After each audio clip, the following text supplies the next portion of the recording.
Hi అండి, నమస్తే. Welcome back to our channel. ఈరోజు వీడియోలో పోలిపాడ్యమి పూజ కోసం కొన్ని పూజా సామాగ్రి అయితే అవసరం ఉంటుందండి. అవి ఇంట్లో ఉండవచ్చు, కానీ మనం ఇవన్నీ కూడా పక్కన పెట్టుకుంటే పూజ తెల్లవారుజామున కృతిక నక్షత్రాలు ఉన్న సమయంలో చేసుకుంటాం కనుక ఆ సమయానికి చక్కగా ఇవన్నీ ఒక ప్లేట్లో పెట్టుకున్నాం అనుకోండి, ఉదయాన్నే లేచి చక్కగా పూజ అయితే చేసుకోవచ్చు. అయితే పూజకు కావాల్సిన పూజా సామాగ్రి ఏంటి అన్నీ కూడా డీటెయిల్గా అయితే చూద్దాము. చాలా చిన్న వీడియో అండి. వీడియో అయితే స్కిప్ చేయకుండా ఎండింగ్ వరకు చూడండి. అయితే పోలిపాద్యంకి అరటి డొప్పలు చాలా అవసరమండి. అరటి డొప్పలు లేకపోతే ఏం చేయాలి అని అడుగుతున్నారు కదా. అరటి డొప్పలు లేకపోతే కొబ్బరి చిప్పల్లో పెట్టుకోవచ్చండి. కొబ్బరి చిప్పలు కూడా లేకపోతే మనకి అరటి కాండవంతో చేస్తున్న అనేక ప్లేట్స్ ఉంటాయి కదా, చిన్న చిన్న బౌల్స్, వాటిల్లో కూడా పెట్టుకోవచ్చు. అవి కూడా లేకపోతే విస్తరాకుల కప్స్ ఉంటాయి కదా, వాటిల్లో అయినా పెట్టుకోవచ్చు. దీపాలు ఎలాగైనా వదలొచ్చండి.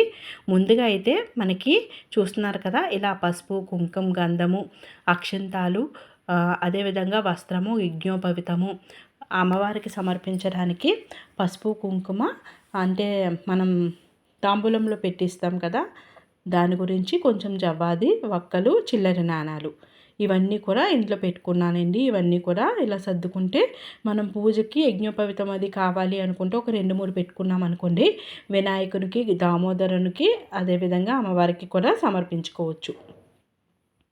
నెక్స్ట్ వచ్చేసరికి ఇది కర్పూరం అండి. కర్పూరం అందులో వేయలేదు, ఎందుకంటే గాలి కారిపోతుంది కదా. కర్పూరం కూడా ఇలా పెట్టుకోవాలి. తర్వాత ఒత్తులు, మనం 11 పోలిపాద్యంకి ఒత్తులు పెట్టుకుంటాం కదండి. ఆ ఒత్తులు అయితే తయారు చేసి పెట్టుకున్నాను ఇక్కడ. ఇలా అరటి డొప్పలు కూడా ఎక్కువగా పెట్టుకున్నాను.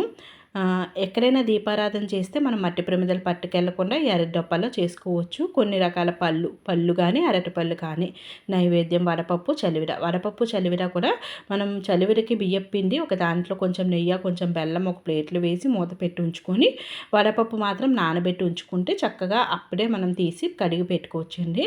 ఒత్తులు ఇలా తయారు చేసి పెట్టుకున్నాను. ఒక 2-3 ప్లేట్లు నైవేద్యానికి. ఇంట్లో ఉంటే ఇలా ప్లేట్లు పెట్టుకోండి.